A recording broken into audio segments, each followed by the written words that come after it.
Hey everyone, in this video, I'll show you how to ship items on Facebook Marketplace. If you're selling products to buyers outside your local area, here's how you can prepare and ship your orders step by step. First, open the Facebook app on your phone and go to Marketplace.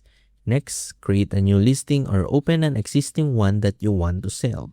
When setting up your listing, check whether the shipping option is available for your account and region. If it is, enable shipping and enter the required details, including the item's weight, dimensions, and shipping method if prompted.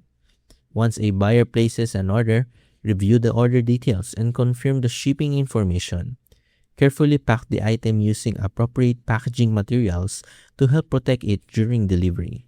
If Facebook provides a prepaid shipping label, download it, print it, and attach it securely to your package.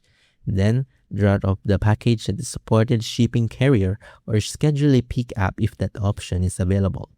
After the item has been shipped, keep the tracking information so you and the buyer can monitor the delivery status. Once the delivery is delivered, the Facebook will process the transaction according to its payment and shipping policies. And that's it. That's how you can ship items on Facebook Marketplace. If this video helped you, don't forget to like, subscribe, and I'll see you in the next one.